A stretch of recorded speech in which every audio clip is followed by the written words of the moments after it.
Jasmine Braden, and today I will be delivering a digital presentation that will briefly detail an uh-oh moment in strategic communication from the world around us, specifically an incident involving actress slash feminist Lena Dunham and NFL star Odell Beckham Jr. During this presentation, I will analyze the situation using Spivak's positioning on representation and privilege. I will then discuss what can be learned from this experience and strategies that can be used in the future should similar situations occur. I hope you all enjoy this presentation. Now let's dive right in. Case presentation: Lena Dunham versus Odell Beckham Jr.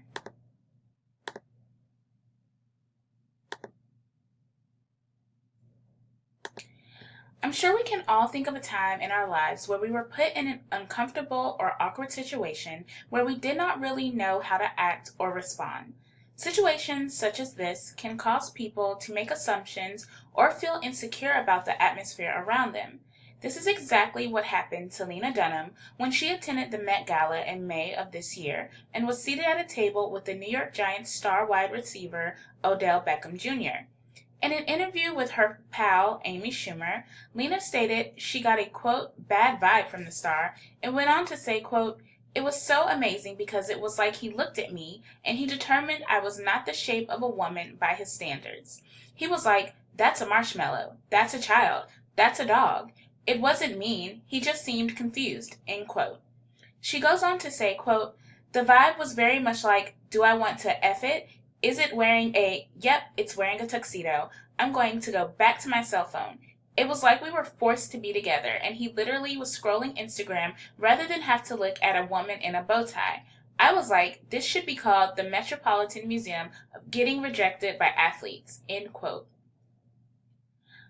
Of course, you can imagine the backlash that Dunham received from people on social media for making such callous assumptions about someone she didn't even know, let alone speak to that night. Let's take a look at some of the things people said about the situation on Twitter. T. Hollis said, "Lena Dunham's arrogance always amazes me. Maybe he wasn't thinking about your A at all. Get over yourself, girl." Planet Mars stated, "So Lena Dunham gets ignored by OBJ and then calls him a racist and a misogynist, all while using racially motivated stereotypes. Hashtag privilege." James Hell Brooks stated, "Today Lena Dunham learned to not project her insecurities on others, and Odell Beckham Jr. learned who Lena Dunham is." And those were just a few. Dunham did go on to issue an apology to Odell Beckham Jr. via Instagram. Dunham stated, quote, "I went ahead and projected these insecurities and made totally narcissistic assumptions about what he was thinking, then presented those assumptions as fact. But most importantly, I would never intentionally contribute to a long and often violent history of the over-sexualization of black male bodies, as well as false accusations by white women towards black men. I'm so sorry, particularly to OBJ," end quote. I have included the Instagram apology here in full if you wish to pause this presentation and read it in its entirety. A link to it will also be featured in the accompanying WordPress, a link will be featured in the accompanying WordPress blog post. Analysis. Spivak's theory encompasses many key parts, but also details many ideologies regarding feminist deconstruction, as well as critiques of race and politics of representation. According to the text, the mobilization of representations is central to the circulation of discourses in the realm of the global geopolitical processes that sustain and reinforce the New World Order. This can be found in the text on page 280. In short, representation plays a large part in how people shape their views on certain subgroups around the world. The main reason why Dunham's comments were an uh-oh was because she chose to take her own insecurities as a plus-size white woman in a room of models and athletes and project them as representative of not just Odell Beckham Jr., but of athletes as well as black men as a whole. This is extremely problematic for a myriad of reasons, but mainly because the hypersexualization of black men and black male bodies spans back centuries and is deeply rooted in the history of slavery. According to the text, Spivak suggests that the relevance of exploring and understanding the underpinnings of one's own privilege that forecloses the possibilities of dialogue. This can be found on page 284. In this instance, Dunham has taken an interaction and dictated the narrative. There is no telling why Beckham didn't speak to her. Maybe he was just texting his mom, or maybe he's just not a very social person. Or, maybe it was because he's a grown adult and decided that he didn't want to speak to her, or anyone for that matter. All of those are his right, by the way, and for Dunham to assert a narrative other than that is an opportunity afforded to her by white privilege. Spivak states, unlearning one's privilege by considering it as one's loss constitutes a double recognition.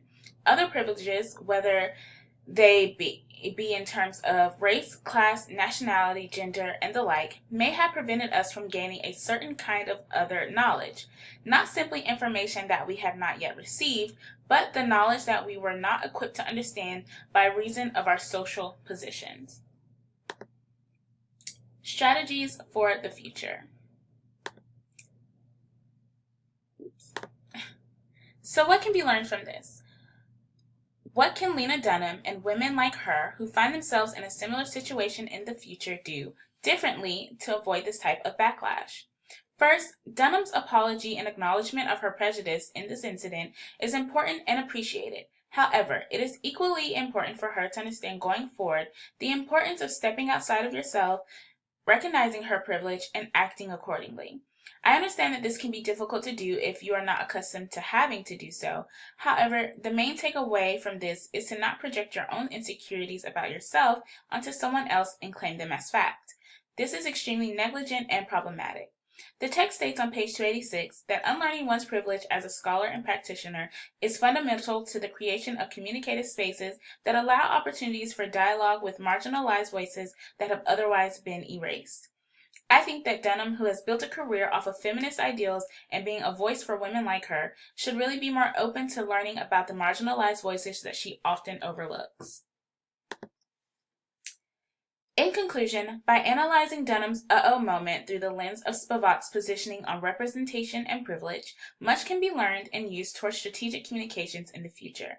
By recognizing one's privilege and being knowledgeable of marginalized voices, it is safe to assume that one will be unlikely to project their own thoughts or insecurities about themselves onto someone else and will reduce the chance of saying something problematic. I hope that you all enjoyed this digital presentation. Thank you so much for watching.